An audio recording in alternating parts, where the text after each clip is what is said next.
And you know, you're kind of safe there as long as you play into their game and do what your partner expects of you, and you stay under the radar. Welcome to this video. We are Twin Flames, Daniel and Carmen, Twin Flames in Union, and today we are sharing with you the final test that you must pass to end the karmic relationship once and for all.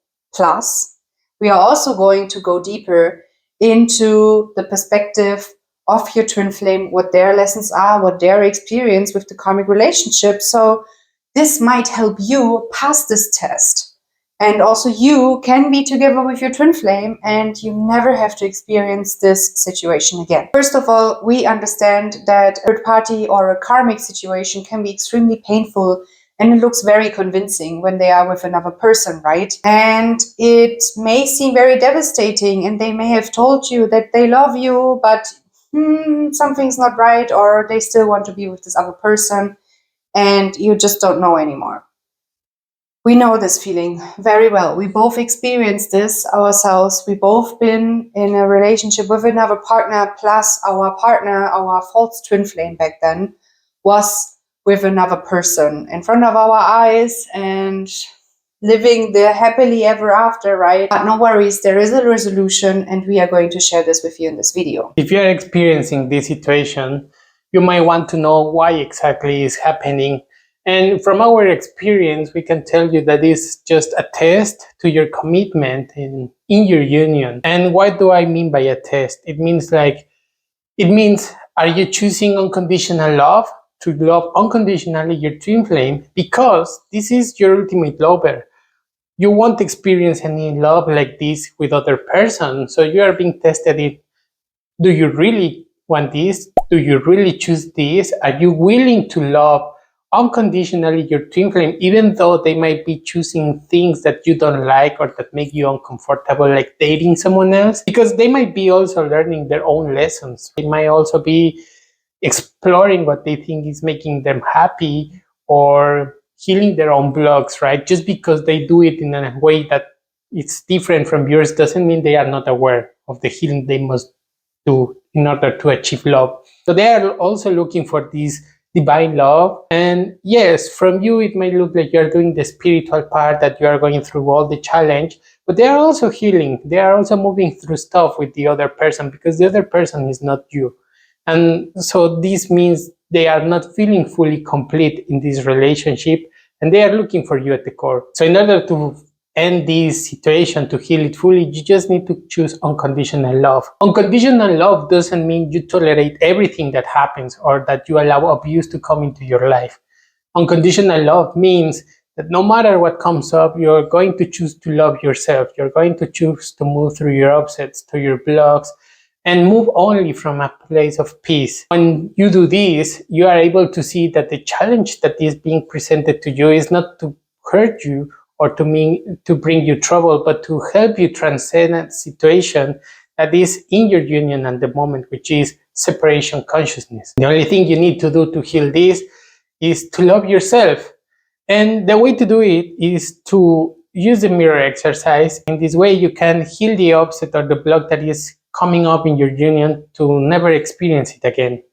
And I remember this happened to me when I was dating my false twin flame. I was so in love with her, and I wanted to go out on a date with her. And every time I invited her into a date, I was like, hey, you want to hang out, you want to go for a coffee, you want to, just catch up. She was like, yeah, of course, one day we'll do it. Yes, one day. Tomorrow I can't, tomorrow I cannot do this.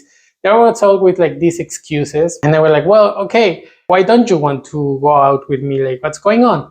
Well, it's now, this guy I'm, dating, he's cool and all of that, and I really like him, and we're getting to know each other. He's like the perfect person for me. I never met someone like him before. I felt devastated in that moment. I feel like, I don't know what to do with all these feelings. The person I love so much is telling me this.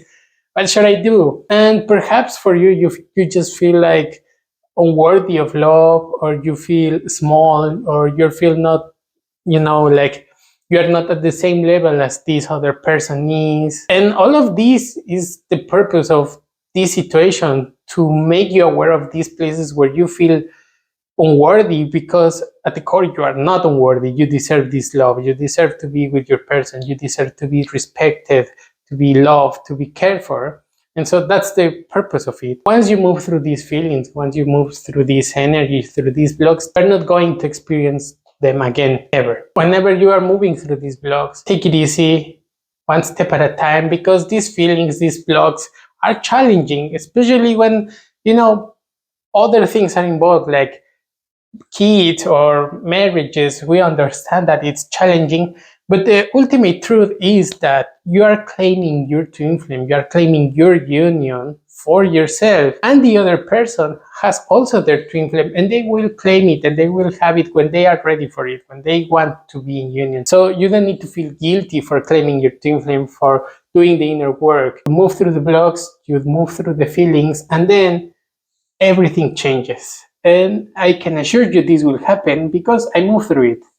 I experienced that. And even though it was a false twin flame, she broke up with the guy. The moment I was loving myself, doing the inner work, she was like, I'm not dating this guy anymore. And I was like, oh my God, I'm so good at this. You can do it too. It's for everyone. So focus on loving yourself. Focus on finding these places where you don't feel good enough, and love yourself so you can be with your twin flame, because your twin flame wants to be with you too. Just because they are with someone else doesn't mean they don't want to be with you. They are looking for you. They think it's this other person for whatever reason. They are also learning their own lessons. So just allow them. It's kind of like a big miscommunication between the two of you. You're looking for each other, just not in the right place. You're probably like looking at the other side where you should be looking to the front. You look at the shiny thing on the outside, right? Oh, they make me high, they make me feel good for some time. It started off high and shiny and good.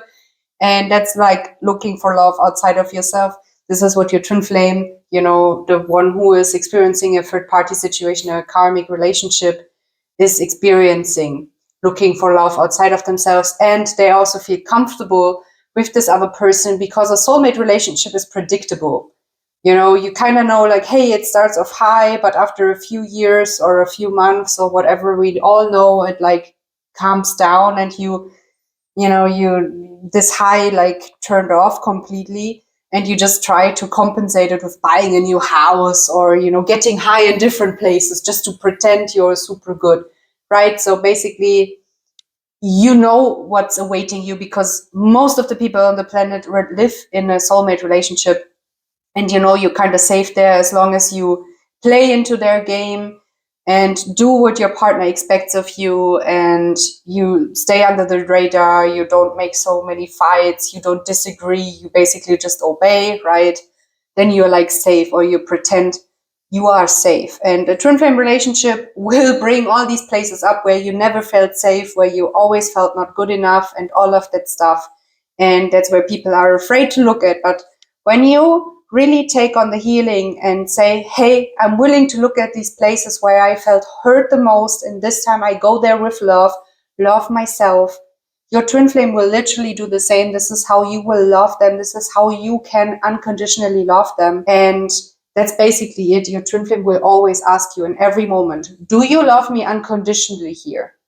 And remember, the way you treat your twin flame is a reflection of how you treat yourself, how you treat life, your relationship with life. And that's hopefully, a good start for you and a good lesson for you to take on, because it's wonderful, it's beautiful if you claim your power here and see that your twin flame will mirror everything back to you. You don't have to control them or prove yourself. You just have to love yourself and attract them. Yeah, you're not getting just into another relationship with another person. You are coming into union with everything that you are.